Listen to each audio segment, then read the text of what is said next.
This woman thought she was just buying scrap metal. But what this female mechanic found inside a rusted WWII Submarine, hidden away for 70 years, would uncover a Cold War secret, Nazi gold, and a government cover-up they never wanted you to see. She wasn't a soldier, not a spy, just a small-town mechanic with her father's old toolbox and a gut feeling she couldn't ignore. But when she opened that sealed steel door, what she saw inside brought her to tears and the world to its feet. Stay with us because this isn't just about history. It's about justice finally breaking the surface. But before we dive in, tell us where are you watching from? We love seeing our global family in the comments. Let's get started. The morning haze rolled across Port Haven like a memory refusing to fade, carrying with it the scent of sea salt and old engine grease. Sadie Lambert, 38, stood by the grimy window of her tiny studio apartment above Ruby's Pie and Coffee, a modest little diner clinging to the edge of a dying harbor town. She watched the soft sun fight to pierce through the fog, much like she was still trying to find clarity in the middle of her life. Below her, the docks were nearly silent. Boats that once bustled with fishermen now sat rusting, tethered like ghosts of a better time. Most of the workers had left. The few who stayed were too stubborn or too scared to start over. Sadie. She wasn't sure which one she was. Her apartment was more of a shrine than a home furniture from second-hand shops. A table still etched with coffee stains and wrench scratches from her late father's garage. On the counter, his old red toolbox still sat, untouched and sacred. It was from him she learned that nothing was ever truly broken. It just needed someone to understand how it worked. And that belief was about to be tested in a way she could never imagine. Sadie Lambert hadn't planned on leaving Port Haven that day. In fact, she'd barely left her apartment at all these past few weeks, ever since the last contract at the ship repair yard dried up. There was a kind of silence that came with long-term unemployment, not the peaceful kind, but a suffocating stillness, like the world had moved on and forgotten you were still there. She tried not to feel bitter, but bitterness was a quiet thing. It didn't scream. It just sat with you during coffee at 4:00, staring out at a harbor that no longer needed your hands. But that morning, something pulled her out the door. A flyer tacked to the diner's corkboard caught her eye while she waited for Ruby to refill her mug. Government surplus auction, naval scrap, equipment, tools, Port Haven Storage Lot B, Thursday at 10 a.m. She didn't know why she went.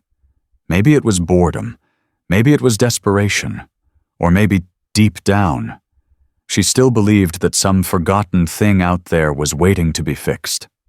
The auction was held in the rusted skeleton of what used to be Port Haven's naval maintenance yard. Concrete cracked with weeds, cranes frozen in place like relics of a time when people still needed machines, and people like Sadie to fix them. She wandered through crates of old switchboards, broken generators, boxes of wires tangled like nests of metal snakes. Nothing special, until she saw it. A submarine, or what was left of one.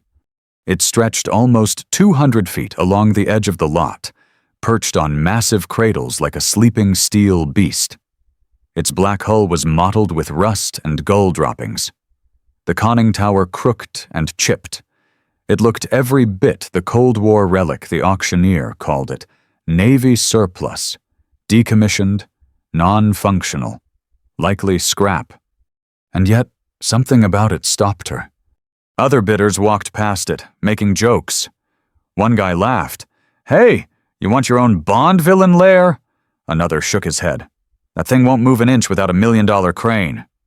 But Sadie didn't laugh. She didn't know what she was looking at. Not exactly. But she saw things other people didn't. Weld marks that looked newer than the rest. Panels sealed in ways that didn't match standard naval specs. and its placement 15 feet from the water, tucked away in the corner of Lot B that had been fenced off until recently. She remembered her father once whispering about government contracts during the Cold War work that paid well but came with silence and signatures. The bidding opened at $500. No one raised a hand. Sadie's heart was pounding for reasons she didn't understand. Before her brain could catch up, her hand was in the air. 500? Do I have 6? Silence. 600. Still nothing? A minute later, the auctioneer's gavel came down. Sold Lot 47, the sub, to the woman in the back. 3,000 even. It wasn't until she was handed the receipt that reality hit her. She had just spent her entire savings on a rusting submarine. The walk back to her apartment was a blur of emotions: panic, guilt, defiance. By the time she climbed the stairs, the town had already heard. That's how Port Haven worked. Word spread faster than wildfire. Her phone lit up with messages, some amused, some cruel. Sadie's lost it. Midlife crisis in a torpedo tube. Submarine Barbie. Coming to a harbor near you. But the worst was the silence from her sister. Nora. Nora had been her rock when their father passed, when Sadie left her job at the auto shop to work full-time on boats. She'd warned Sadie to be careful with what little money she had left. "You can't fix your life by buying someone else's junk," she had said. Maybe that was true. Maybe not. But when Sadie poured herself a bitter cup of coffee and looked out the window at the dockyard in the distance, she didn't feel regret. She felt curiosity. That submarine, whatever it was, wherever it had come from, had called to her. She'd spent her life fixing things everyone else had given up on. Maybe this was just one more thing the world had tossed aside without understanding it. And she knew, in her bones, that this wasn't just a pile of scrap metal. It had been hidden, abandoned, forgotten, but not by accident. She laced up her boots, grabbed her father's old red toolbox, and headed out again into the fog, toward the broken giant now bearing her name on the auction form. Whatever waited inside, she was going to find out. Because Sadie Lambert never turned her back on a machine that whispered, "Look deeper." The smell hit her first. It was a strange mixture: rust, old seawater, and something faintly metallic that clung to the air like history refusing to let go. Sadie Lambert stood beneath the conning tower of her newly acquired submarine. The USS Dandelion, her flashlight beam slicing through the gloom as she opened the main hatch. The inside was untouched. She'd expected decay, flooding, maybe even a collapsed corridor or two. But what greeted her was something else entirely, something that made her breath catch. It looked like the crew had just stepped out for a smoke break in 1983. Mugs still sat on the mess hall tables. An old, stained navy blanket was draped over a bunk in the sleeping quarters. Navigation charts lay unfolded across the control panel, as if someone had been mid-planning a dive. Dust covered everything in a thin, velvety layer. But it wasn't the chaos of abandonment, it was stillness. Preserved. Sadie's boots echoed against the metal floor as she made her way down the narrow passageways. The deeper she went, the more uneasy she felt. Why had this vessel been sealed away like this? Why had no one stripped it for parts? Why did it feel like someone had intentionally kept it frozen in time? When she reached the engine compartment, her instincts kicked in. This was her world: diesel systems, hydraulics, gears, and grease. She ran her hand along the bulkhead, tracing her fingers over welding seams she knew shouldn't be there. The steel was too clean in certain spots, the welding work too modern, like someone had added something long after the submarine's supposed decommissioning. Her eyes narrowed. She pulled out her father's old tape measure and compared the length of the compartment to the official blueprint she'd printed from the Naval Archives. It was 15 feet too short. There was supposed to be a maintenance corridor at the back of this room, but instead, there was just a seamless steel wall. No handle, no hinge, no marking. Except, she crouched. Near the floor, hidden under decades of grime, her flashlight caught at a faint outline, barely visible. An access panel, welded shut. Her heart began to race. Sadie had worked on boats her entire life. She could tell when something had been intentionally buried. She tapped gently along the surface with a wrench. The hollow echo behind that panel sent shivers down her spine. Someone had sealed off a section of this submarine, and done it with professional care. This wasn't shoddy cover-up work. This was surgical. She backed away slowly, reaching for her phone to take pictures, just as the flash lit up the hidden outline. She froze. Footsteps. Above her. Deliberate. Controlled. Not the heavy-footed clunk of someone clumsy, someone who knew how to move silently on steel floors. She turned off her flashlight and held her breath. A shadow passed over one of the grates in the ceiling. Someone was up there! Someone was on her submarine. She crouched low, silently slipping back toward the control room, her hands trembling not from fear exactly, but from the sense that everything had just changed. By the time she climbed out through the hatch and stepped onto the deck, the intruder was gone. But the fresh boot prints in the dust told the story. Someone had been there, and they didn't want to be seen. She stood there for a long while, staring out at the still waters of Port Haven. This wasn't just a bad auction decision anymore. It wasn't about salvage. This was about secrets. Whatever was behind that sealed wall had been important enough for someone to hide it, guard it, and now watch it. And suddenly, it wasn't just the submarine that was under surveillance. It was her. Sadie barely slept that night. The sound of those footsteps haunted her, sharp, measured, almost rehearsed. Whoever it was had moved with a purpose. This wasn't a curious kid sneaking onto a rusty relic. This was someone who knew what they were looking for, and possibly what she was about to uncover. By dawn, the fog was lifting from Port Haven, but not from her mind. She stared at the sealed steel panel in the photo she'd taken, one hand resting on her father's old toolbox, the other clutching a lukewarm cup of coffee. Her instincts were screaming now. This wasn't just military surplus. Someone had gone to a lot of trouble to hide something inside that sub.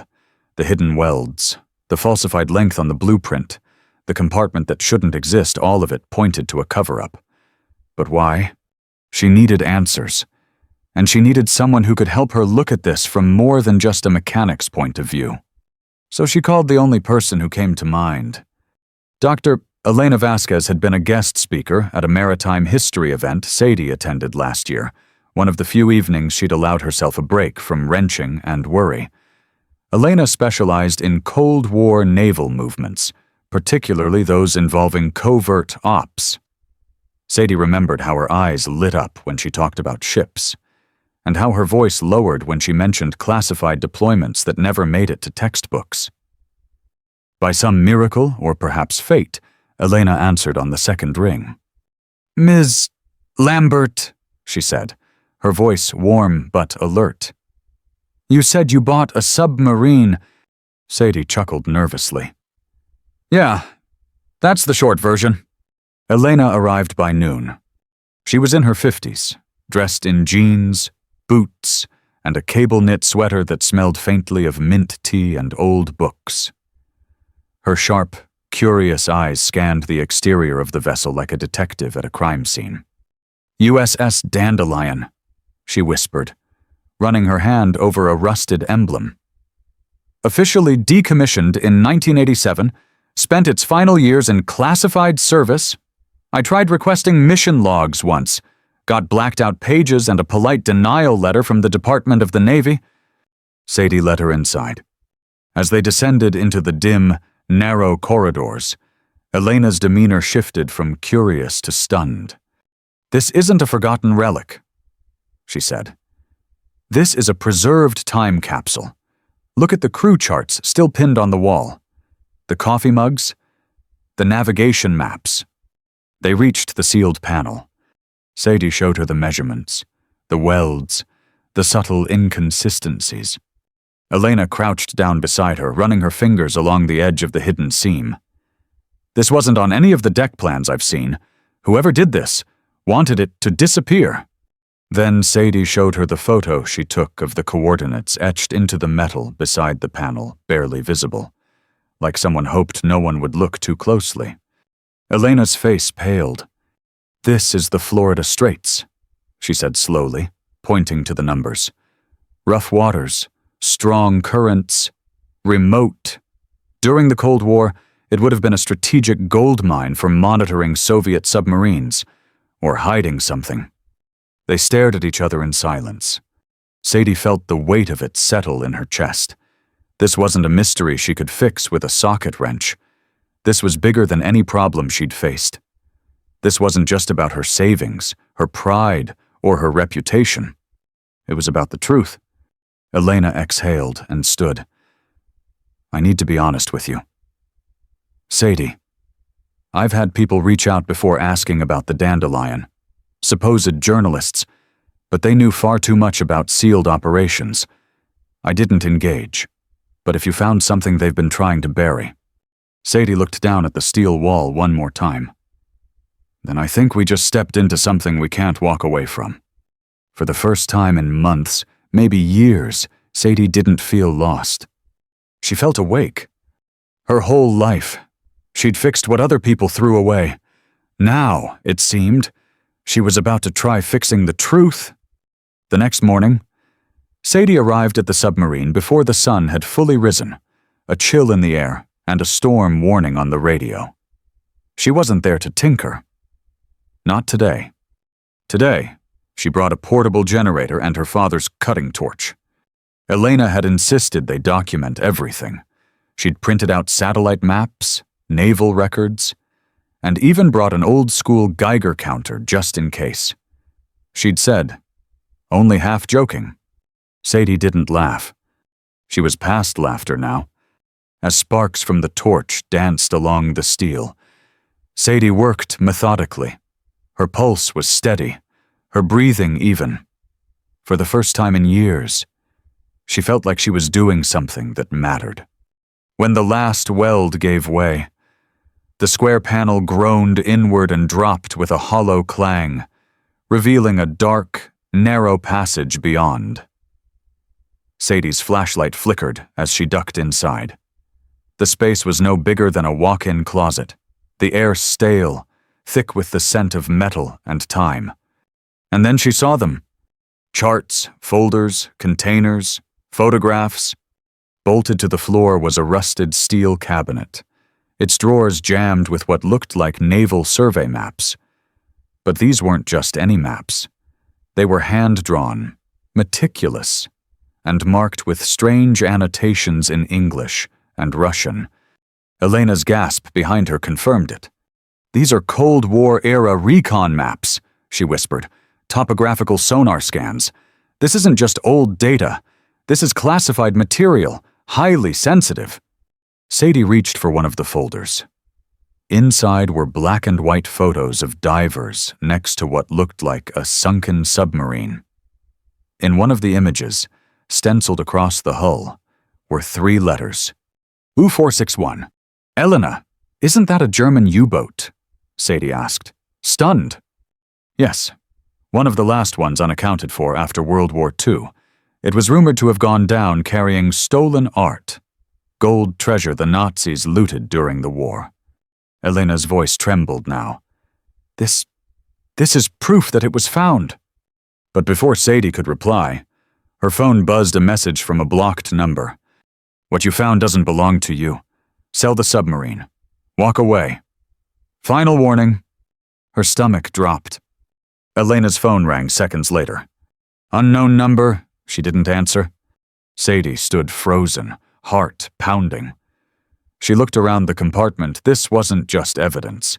It was motive. They hadn't just stumbled onto a forgotten story. They were now in the middle of a decades-old secret someone was willing to bury again by any means necessary. "Elena," Sadie said slowly, "I think someone's watching us." As if on cue. They heard it. A sound above. Footsteps. Multiple. Heavy. Moving fast. Sadie turned off her flashlight. They crouched in silence, listening to the creak of steel under unfamiliar boots. The air inside the sealed chamber grew thick. Then a faint clang, someone testing the hatch from above. Sadie's fingers tightened around the flashlight like it was a weapon. "We need to get out now," Elena whispered.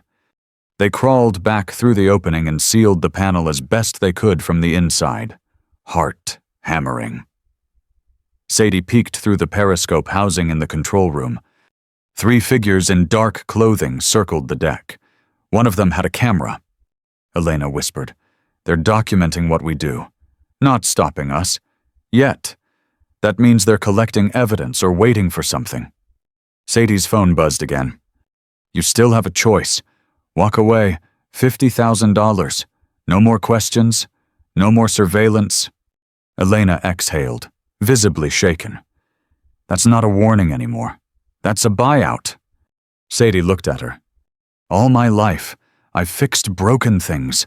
Boats, engines, anything with moving parts. But this isn't about repairs anymore." She turned back to the submarine's steel walls, her voice steady. "This is about truth." That night, Sadie couldn't sleep. Not because of fear, not even because of the anonymous messages or the shadows lurking around her submarine, but because, for the first time in years, she felt awake. She'd spent most of her life under the hood of someone else's problems, fixing what they broke, solving what they abandoned. But this wasn't just someone else's mess. This was history, and it was alive, clawing its way back from the bottom of the ocean through steel and secrecy and silence. And she had the tools to set it free. The next morning, as the wind howled against her apartment windows and rain pelted the harbor below, Sadie sat across from Elena at her kitchen table. Maps, files, and photos spread between them like puzzle pieces. "This isn't about one sunken submarine," Elena said softly, tapping her finger on a logbook entry marked March 1987. "This is about what the U.S. Navy did after they found the German U-461. They didn't report it. They didn't notify museums or governments. They kept it quiet. And they took what was inside. Gold," Sadie murmured. "Jewelry, art, looted from Holocaust victims, from families who never saw it again." Elena opened another file, revealing a grainy black and white photo of Navy officers, young, proud, standing next to open crates. One showed a velvet-lined chest filled with necklaces and rings. Another had a wooden crate stamped with German markings.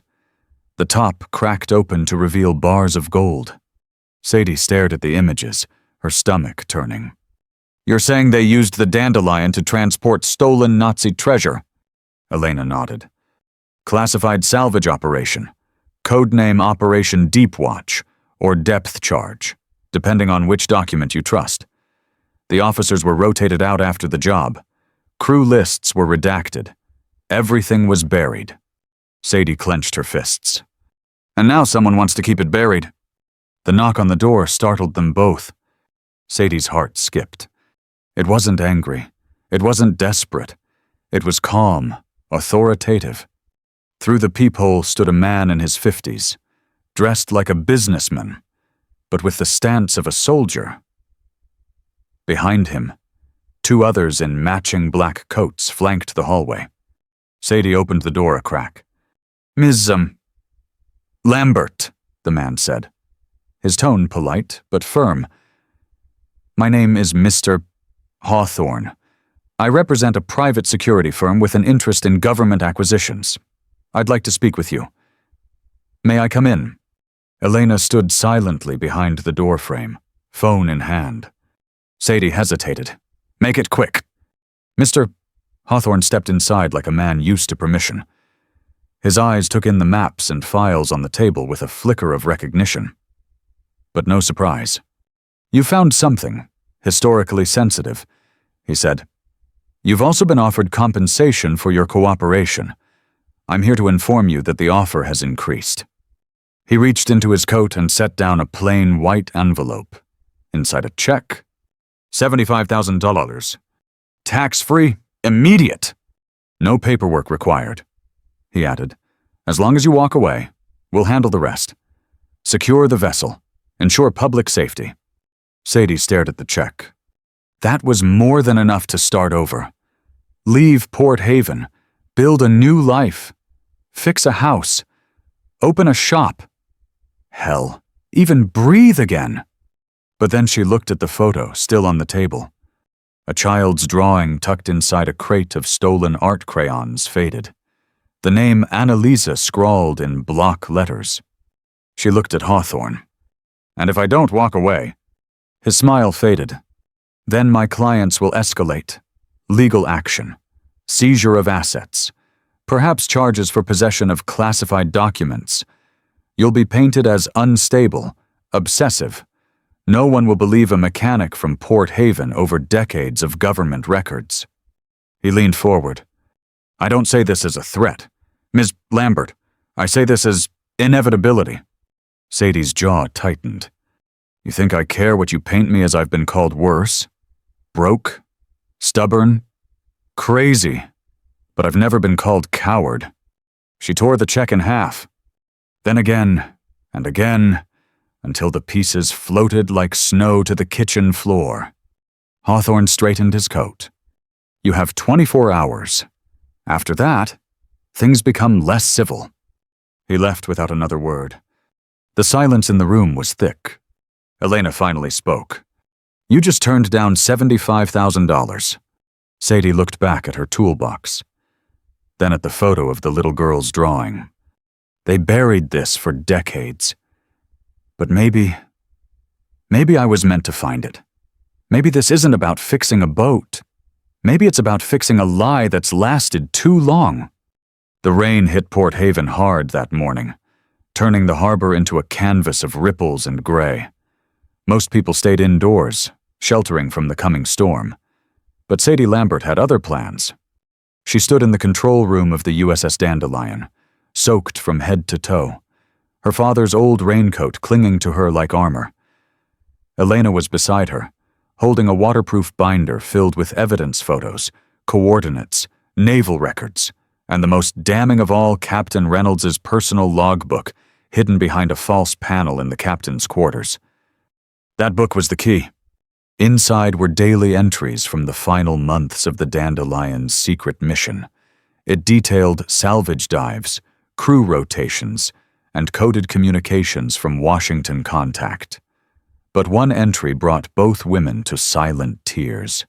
April 4th, 1987. Operation concluded. Cargo manifests sealed. Orders to destroy all documentation. But I can't do it. I know what we found. I know who it belonged to. I won't be a part of erasing history for the sake of convenience. If anyone finds this, don't let them bury the truth." That was the moment Sadie stopped feeling like a mechanic. She was no longer just trying to fix something broken. She was protecting something sacred. "Elena," she said quietly, "how fast can you get this into the right hands?" Elena glanced at her phone. "I have a contact at the Washington Post. Old friend. She's done exposés on military cover-ups before. If we send this by 3 p. she'll run it by Sunday." Sadie nodded. "Then we move now." They returned to her apartment, hands trembling, clothes wet, hearts racing. They laid out everything one last time on the kitchen table, sorting, photographing, uploading to a secure cloud. They made 3 separate USB drives, mailed them to 3 different states, just in case. Then Elena made the call. She stepped into the hallway, speaking in hushed tones, while Sadie sat at the table staring at the business card Hawthorne had left behind. It had no logo, no address, just his name and a number. She didn't need to call, because they were already watching. The text came 5 minutes later. "Final offer expired. You've made your choice. We'll handle it from here." That's when the power went out. Not just in her building. The entire block went dark. Sadie didn't panic. She moved by instinct. She grabbed the binder, the logbook, and the second USB, tucked them into her waterproof bag, and motioned for Elena. They didn't wait. They ran! Out the back stairwell, through the alley behind Ruby's diner, past the boarded-up tackle shop and the Broken Harbor Tours sign swinging in the wind. Rain pounded down, thunder cracked, and the streets were nearly empty. They reached the shipyard just in time to see 2 black SUVs pull up outside the main gate. "They're going for the sub." Sadie breathed. "They're going to wipe it clean." Elena looked at her. "Then we show the world before they do." Sadie pulled out her phone and hit send on the shared folder link. Then she posted the story Captain Reynolds' log. The photos, the treasure manifests, even a video of her cutting through the sealed panel on Reddit, Twitter, and a burner blog Elena had set up earlier that morning. In 60 seconds, the story went public. By the time Hawthorne's men reached the submarine, it was too late. By nightfall, the phones didn't stop ringing. Reporters, historians, even museum curators from Europe who had been chasing rumors of Nazi plunder for decades. The story went viral. Woman buys rusted submarine, uncovers Cold War cover-up and Nazi gold. Sadie's name trended for the first time in her life. The footage of her climbing out of the dandelion, holding a rusted artifact with shaking hands, was shared across every major outlet. They called her a hero, a whistleblower, a patriot. But that wasn't how she saw herself. She was just someone who couldn't walk away from a mystery. Someone who refused to trade truth for a paycheck. Someone her father would have been proud of. 3 days later, a federal investigation was announced. Under pressure from the media, the Department of the Navy confirmed the existence of Operation Depth Charge, a classified mission that was never intended to be made public. The official statement called it an unfortunate chapter of Cold War opportunism, but promised to return all recovered artifacts to their rightful heirs and historical institutions. No charges were filed against Sadie, because the world was watching now, and the truth was finally out. The final call from Hawthorne came that Friday. "Blocked number." Sadie answered without a word. "You made your point," his voice said coldly. "You think you won." "I didn't do this to win," she said quietly. "I did it because it was right." There was a long silence. Then, "I hope you understand what you've started. Some things don't go back in the box." "I'm counting on that," she replied, and hung up. Later that week, Sadie returned to the dandelion one last time. Not to search. Not to fight. Just to sit. She walked through the quiet corridors, now surrounded by yellow tape and historians cataloging each item with reverence. She reached the control room and placed her father's wrench, his old, worn, perfect wrench, on the helm console. She whispered, "We fixed it, Dad. Not the engine, but the truth." And for the first time in a long, long while, she cried, not out of sadness, but because the silence finally felt peaceful. Sadie Lambert never set out to change history. She didn't have a degree in politics or a title that made people listen, but she had something more powerful: integrity. In a world where silence is often bought, and the truth is buried beneath layers of convenience and fear, Sadie chose the harder path. She refused the money. She faced the threats. She stood alone inside a rusted submarine and chose to open a door that was welded shut for a reason. Because some stories need to be told, some secrets need to see daylight, and sometimes all it takes is one ordinary person doing the right thing when it matters most. The mechanic they underestimated became the woman who helped history speak. Because for Sadie and for those who come after the past isn't something we run from, it's something we rise through. The end? Up next, 2 more stories of ordinary people doing the extraordinary. Click to uncover what's been hidden too long, and hit subscribe if you still believe the truth deserves a voice.